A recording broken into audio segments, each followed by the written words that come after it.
भयंकर ही गर्मी थी। 22 जुलाई का दिन था, भयंकर गर्मी थी जब मैं गुरुजी से जुड़ी थी। उसके बाद वो मैं यात्रा कर चुकी हूँ कई बार, जर्नी मेरी यूट्यूब पे है, मैं आगे आपको सुनाती हूँ कि कैसे गुरुजी ने किया। तो मुझे उन्होंने बहुत ब्लेस किया। पहले दिन ही वो मुझे ड्रीम में आ गए गुरु नानक देव जी के रूप में, और उन्होंने मुझे कहा, गुरु नानक देव जी ने, कि ले तेरा हाथ मैंने गुरुजी के हाथ में सौंप दिया, अब से ये तेरे को संभालेंगे। तेरे को एक भाई चाहिए था, मैंने तुझे एक वीर दे दिया, मैं तेरा पिता हूँ, ये तेरा भाई है। मैं बड़ी खुश थी। जो मेरे काम जिसके लिए मैं गुरुजी के पास गई थी, जो परेशानी लेके गई थी, वो मेरा तुरंत हो गया एक ही दिन में। तो मेरे को गुरुजी ने एक हफ्ते में ही, पहले हफ्ते में डुगरी बुला लिया, पहले हफ्ते में, और डुगरी से आके मेरे स्टूडियो में सत्संग भी करवा दिया।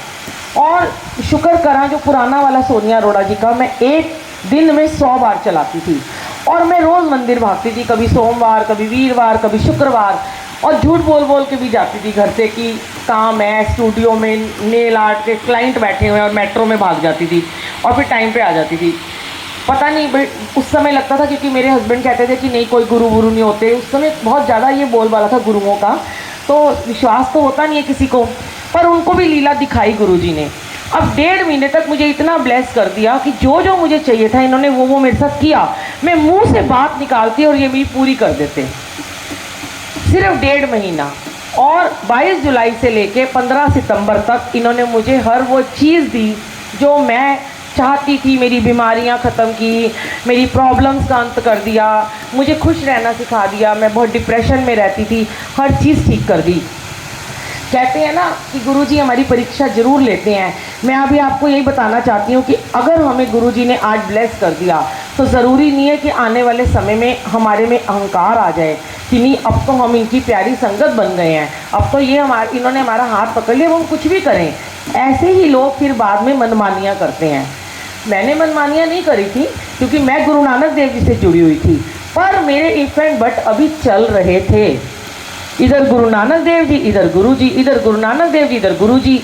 जुड़ तो चुकी थी, पर यह लगता था कि गुरु नानक देव जी से मैं धोखा कर रही हूँ। तो इन्होंने मेरी एक टफ परीक्षा ली, क्योंकि इनको पता होता है कि इस इंसान की जर्नी कहाँ तक जाएगी। इन्हें पता होता है कि इससे मैंने सेवा लेनी है या नहीं लेनी है, मैंने इसको इस काबिल बनाना है कि नहीं बनाना। अब जब वो हमारा टेस्ट लेते हैं तो बहुत सारे लोग भाग जाते हैं, छोड़ देते हैं उस दर को, और इधर उधर हो जाते हैं, डामाडोल हो जाते हैं, उनका विश्वास डगमगा जाता है, और वो कहते हैं ये कोई नहीं है गुरुजी, मैं तो ऐसे ही जुड़ी, इनसे पागल थी मैं। वो भूल जाते हैं जिन्होंने हमें इतनी नियामतें बख्शी हैं, जो मेरे काम रुके हो गए, तो मैं उनका शुक्राना क्यों ना करूं। पर फिर 15 सितंबर को, ठीक 1.5 महीने बाद, मेरे अंकल को इतना बीमार कर दिया कि उनका बीपी हो गया 40/60, और उनको एडमिट करा, और उनको डॉक्टर ने यहाँ तक कह दिया, आईसीयू में डाला, कि हो सकता है इनको वेंटिलेटर पे ना डालना पड़े। और तब हमारा परीक्षा का दौर शुरू हुआ। मेरे पास एक ऐसा ही छोटा सा स्वरूप मेरे को मिला था पहली बार मंदिर से, और चरण मिले थे। मेरे घर में गुरु ग्रंथ साहब जी हैं, मैंने वहीं मंदिर में रख दिए थे। अब मेरे उस टाइम दोनों बेटियां भी अनमैरिड थी, और हमारे रिलेटिव कोई कोई वहाँ रुकते थे, हम तीनों बच्चे, और मैं बैठ जाती थी गुरु जी के आगे, और मैं हमेशा एक ही बात कहती थी, क्योंकि उससे पहले राखी आई थी, तो मैं राखी बांध के आई थी गुरुजी को। मैंने कहा अब तो आप मेरे वीर जी बन गए हो, मैं तो आपकी वीरा बन गई हूँ, अब तो आपने इनको ब्लेस करना पड़ेगा। तो लोग मुझे बार बार ये बोल रहे थे कि और बना ले नया गुरु, और छोड़ दे भाई गुरु जी को, आपको बहुत आंसर मिलेंगे आज इस सत्संग से। वो कहने लगे कि तूने अपने गुरु को छोड़ के नया गुरु बना लिया, तेरे साथ तो ऐसा होना ही था। पर मेरे को ये लगता था कि नहीं, मैं कुछ गलत नहीं कर रही हूँ। अगर मेरे जीवन में एक पिता है, तो अगर मेरे जीवन में एक भाई का प्रवेश हो गया, तो मैंने क्या गलत कर दिया। तब मेरे को, हम रात को वो स्वरूप लेके बैठ जाते थे, और जब मैं राखी पे गई थी तो मैंने देखा बड़े लैविश तरीके से लोग तैयार होके आए थे बड़े मंदिर में, बहुत ही बढ़िया तरीके से, अच्छे अच्छे कपड़े पहन के, डायमंड्स पहने हुए हैं।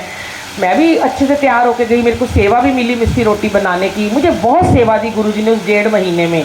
पर जो मेरी परीक्षा हुई, तब मैंने गुरुजी को कहा, रात को बैठे बैठे अपने बच्चों के साथ में मन में बोला, मैंने कहा गुरुजी आपके दरबार पे तो सारे ऐसे तैयार व्यार होके आते हैं, सजे संवरे आते हैं, तो मेरे को तो बड़ा शौक है तैयार होने का, मैं आपके दरबार में वाइट कपड़े पहन के नहीं आना चाहती हूँ, आपको तो इनको जीवन देना ही पड़ेगा, मुझे नहीं पता।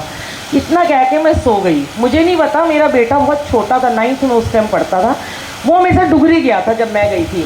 तो उसको लगा कि मेरी मम्मी ना जल प्रसाद लेके आती है बड़े मंदिर से।